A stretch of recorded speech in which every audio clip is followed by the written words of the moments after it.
Yo, what's going on, guys? In this video, I'm going to be sharing patch notes 275.11 for PC that should be coming out at a later date for PS4 and consoles. So stay tuned. It's been a cold winter and it's lasted far too long. If you want to host your own Ark server, then I recommend renting one from Nitrado.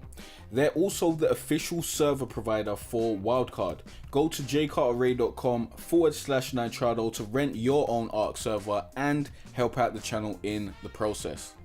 Yo, what's going on, guys? I'm Jay Cartere from the Cartere Cartel server, and in this video we're going to be looking through the patch notes, discussing what I think of the new changes. Now, just to give you a bit of insight, I did start reading through the patch notes and I didn't read all of it, but I saw something that was a change that I thought was really interesting and I really wanted to discuss it, so I decided to make a video on it. I know I haven't done patch notes videos in ages because I've been focusing on other stuff, but if this is the type of sort of stuff you guys would like, then leave a comment down below, leave a like and all that sort of stuff. So as you can see, Jat, who I believe is one of the Wildcard developers, we'll go up to his profile in a bit, but he works for Wildcard, we know that.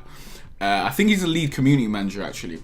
He said turrets, in addition to some other things, got an update today too. If you want to read about it, latest PC notes. Now this is in reply to the Abberation update. The Abberation update also brought a lot of different changes in there. If you're playing on console, now is the time that you'll see that your turrets have basically a limit on them. It says that, you know, you're either over the limit or you're under the limit of 100 in, you know, this 10k barrier or whatever. That was only on PC before. Now it's actually come to console. So let's actually go through the PC patch notes. This link will be in the description below, so definitely check that out if you want to read along. So here are the changes. They've made distance field ambient occlusion setting not affect the lighting of Abberation, which doesn't use their technique. They fixed the client-side crash issue with certain mods such as Structure Plus and Renderer Edge cases. They've also added the Ark Abberation expansion pack. Parallel renderer for faster SM5 graphics. Heavy turret no longer has a tracking time. Heavy turret health increased by 50%. That's a lot.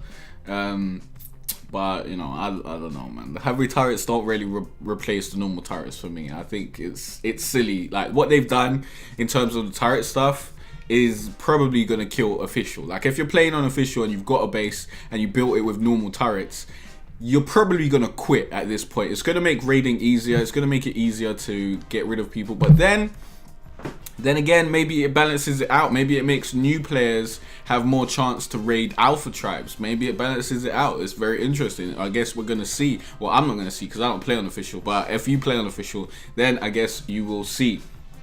So Stegos now have reduced armor reduction on their plating from 0.4 to 0.15. Now that actually is a big jump because this is less than half. 0.15 is less than half of where it is now. It's like a little bit less than half, but it's less than half. Imprinting intervals increase from 4 hours to 8 hours between each imprint. Each imprint gives a large amount of imprint bonus per imprinting. Will also scale with the server's mature rate.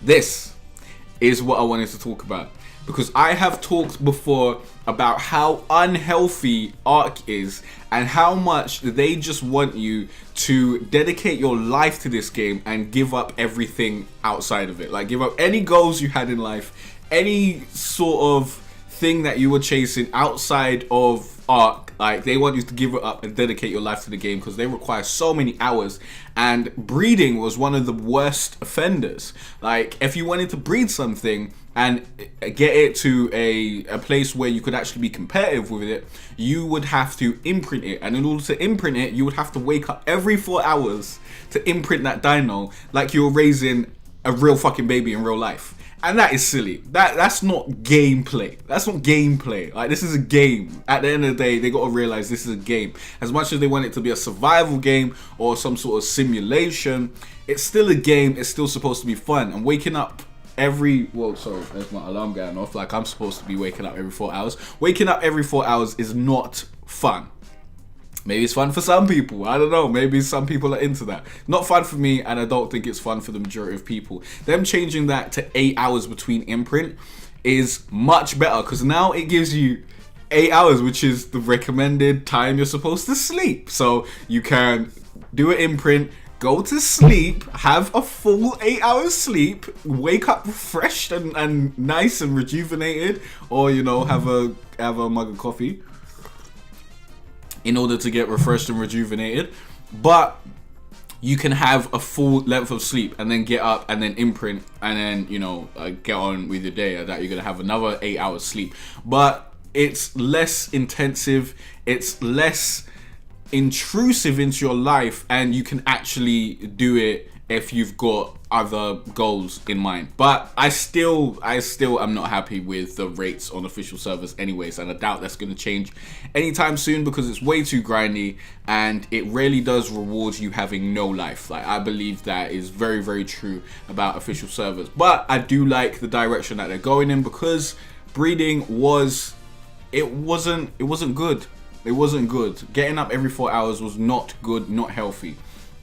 And I believe the leader of Spartans, who were a big mega tribe on PC, they've recently quit apparently.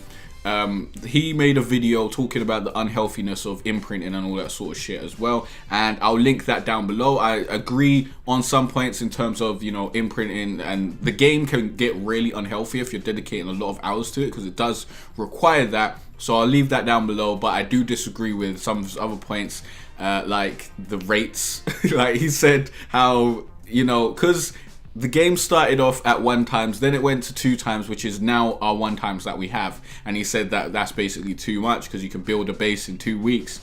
And I'm thinking, 2 weeks? 2 weeks, cuz. That's a long time. If you're building a base in 2 weeks, I don't think that's quick. That is fucking grindy. That's not a game. That's a job. 2 weeks. But yeah, he can have his opinion, I have mine, basically. So yeah, let's continue with this. Shader models improved. Tech turret projectile speed improved by 50%. Tech turret explosive damage increased by 25%. Tech turret direct damage increased by 50%. Tech turret range increased by 30%. Tech turret interp speed increased by 40%. Fixed water rendering on Mac and Linux. And there are new server configurations. Cross Ark allow foreign downloads true. This allows you to download non-aberration dinos on Abberation.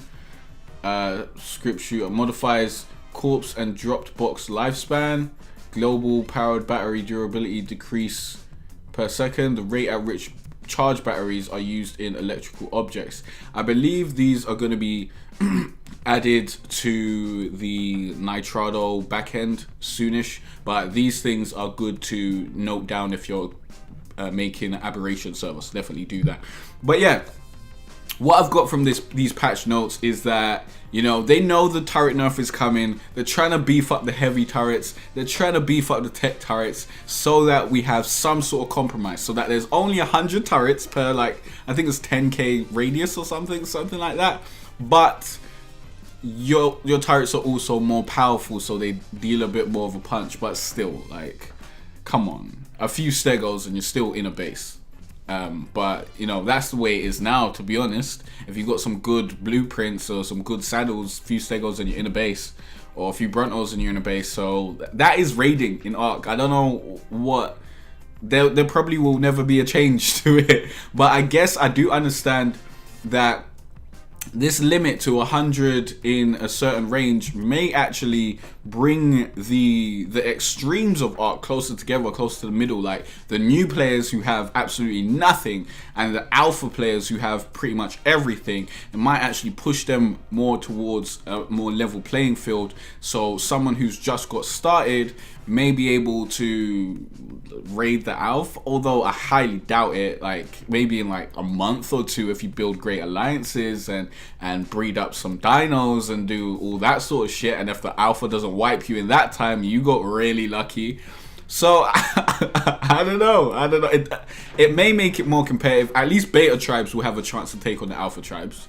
I definitely think that will be the case. But let me know what you guys think of these patch notes, these new changes. Let me know what you think of the the imprinting changes. I think that's a really big change moving forward, and if we can see some more changes like that implemented that respect the players' time and don't expect them to just waste time on this game, then I think Ark can go into a really good place. Because I don't like the way they purposely try and waste your time to get you addicted to the game, to get you super invested in order to keep you playing. Like, I think that's really manipulative, and it's great marketing, it's great business strategy, but it's just really unhealthy, and I don't think that's going to maintain a player base into the future.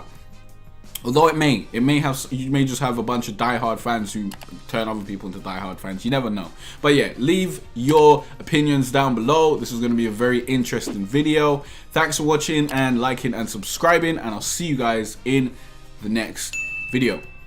If you want less grinding and more fun from your Ark experience, then come and join the Cartere Cartel PvP server today. Use the link in the description to join the server, or go to jaycartere.com/Ark apply and follow the instructions.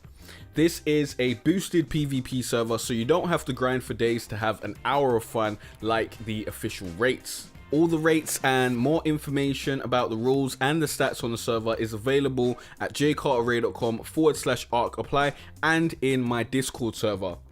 We welcome mature players who don't cry when PvP happens on a PvP server. There will be no salty squeakers allowed. So if that's you, don't even bother registering or trying to come on the server. There are also monthly reward packages for patrons who help support the server. You can see all the available packages on the Patreon page. So please help support the server by becoming a patron at patreon.com/jaycartere. I'll be helping patrons also to grow their YouTube channel. So if you got a YouTube channel and you want to play Ark on your channel, you want to make some videos, you want to grow your channel, that sort of stuff, then consider becoming a patron as an investment in your future, as you can make that back tenfold if you listen to my advice and grow your channel. Now, I will not be giving out wyverns and gigas and that sort of stuff to the patrons to ensure that we keep the server balanced. I don't want people to have OP dinos and be able to pay to win. So that's something that I've thought about. So again, use the link in the description and follow the 3 steps to join the server, or go to jaycartere.com/Ark apply. I look forward to seeing you guys there. Let's survive together with less grind and more fun. It's been a cold winter and it's lasted far too long. So all this warmth I share with you.